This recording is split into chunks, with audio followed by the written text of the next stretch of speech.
бәріміз туралы бұл суреттер. Бөтеншім жоқ, бір-бірімізге айтамыз, көреміз, жаңалықтардан көреміз, қателік жасаймыз, оны сосын жөндейміз деген сияқты. Фантастикалық ештеме жоқ, бұл жерде бәрі осы өзіміздің өміріміз.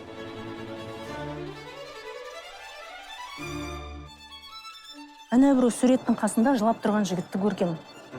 Өткен көрмеде Алқаш әкесін қараңғылықтан суырып алып жатқан бала, кішкентай бала, күші жетпейді, бар күшін салып, тыраштанып, мас папасын көршіге көрсеткісі келмей, ұялып, сөйтіп көтеріп алып жатыр ғой мысалға. Осы суреттің қасында жылап тұрған бір жігітті көрдім.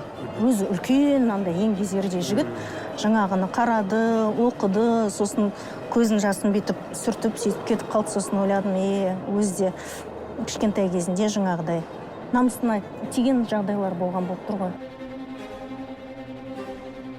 Ал мына сурет бұл қазақтың қыздардың, келіншектерінің күші, солардың мықтылығы, қандай астанада боран болмасын, жел соқпасын, қандай қиындықтар болмасын, баласын тек алға қарай итермелейді, бар күшін соған салады.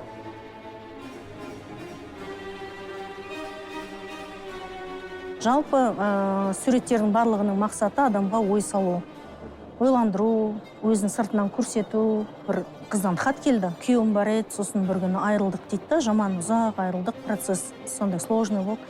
Сөйтіп жүрген кезде қабат екенімді байқамай қалыппын дейді.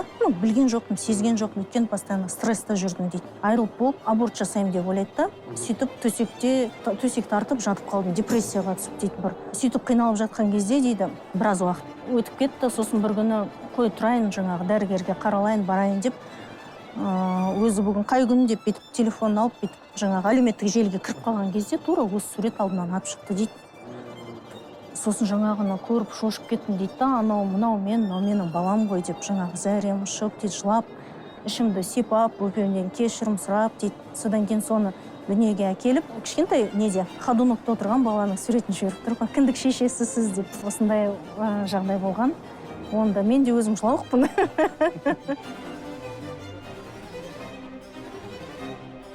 Жалпы өзіммен өзім жарысам да, алдыңғы суреттен жақсырақ істегім келеді. Келесі жолы одан жақсырақ істегім келеді деген сияқты. Сөйтіп жүріп, бұндай сурет 76 болыпты. Жалпы ойлап жүргенге бір жарты ай, бір ай ойда жүреді. Балаларға сообщениемен жіберемін ғой, кейде идея келеді, машинада кетіп баратам да. Сосын телефонымда, WhatsApp'та закрепленный үшеу балаларым. Сосын кіммен соңғы сөйлестім, ашық тұрады ғой. Соған бүйтіп аудиомен жібере салам. Басында сұрайтын баяғыда, мынау не мама деп, не осы соны жазбашы деп. Мысалға жазам ғой, мас әйел баласын ұрып жатыр деген сияқты. Сондай идеяны ше, ар жағында күн шығып тұр, немесе ай шығып тұр деген сияқты. Сондай сөйтіп жазып қоятын. Сосын олар айтады маған, мама, блокнот деген бар. Немесе жай видеоға түсір дейді. Мен айтамын, оны ашып қарамаймын ғой сосын. Ал сендермен диалогты күнде сөйлесем, сосын қайтадан көрем, келесі жолы деймін да.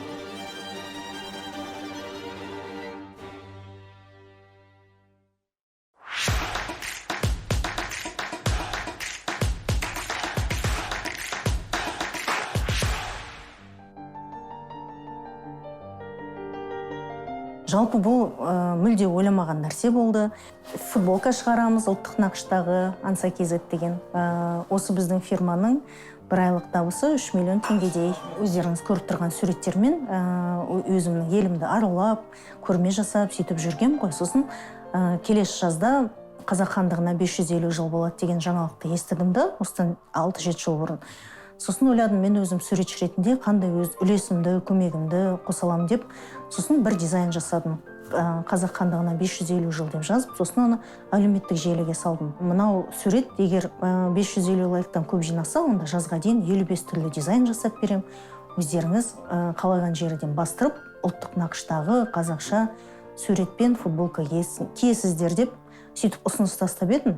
Жаңағы пост лезде 1000 лайктан асып кетті, және де ол жерде отырған достар маған күштіле бизнес-план жасап берді.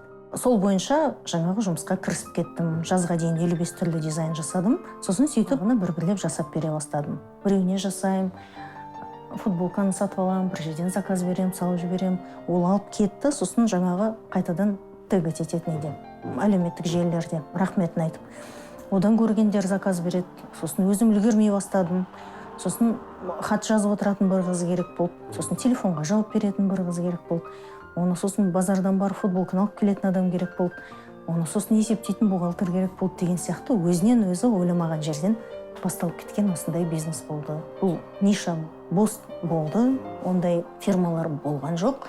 Ал қазақтарға бұл өте керек нәрсе екен, жаңағы ұлттық нақышта оюмен, нақыл сөздермен, мақал мәтелдермен осындай футболка кигісі келеді екен. Бірінші жылдары жастар мысалға бүйтіп қарап, фу, Мамбетский деп айтатын. Келесі жылы, ну а чё, прикольно дей бастады. Одан кейін я хочу вот это дегенді естідік қой.